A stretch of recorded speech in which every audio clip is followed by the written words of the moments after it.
ตายนั้นหรือคนดีอายยังบ่ฮู้น้องคนแนวใด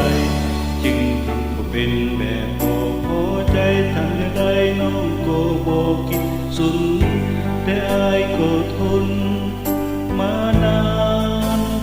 ด้วยความรักด้วยความหวัง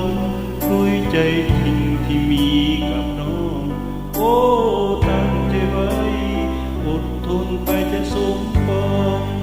แต่แล้วน้องก็จะหาสายนี้คงหมดเส้นทางเพราะว่าน้องนางบ่หันมาทำความเข้าใจทั้งที่อายนี้พยายามเข้าใจว่าอยากให้น้องหันมาอายได้แต่ไฟปองน้องข้างเดียวสุดท้ายน้องก็จากอายไปหากนี้คง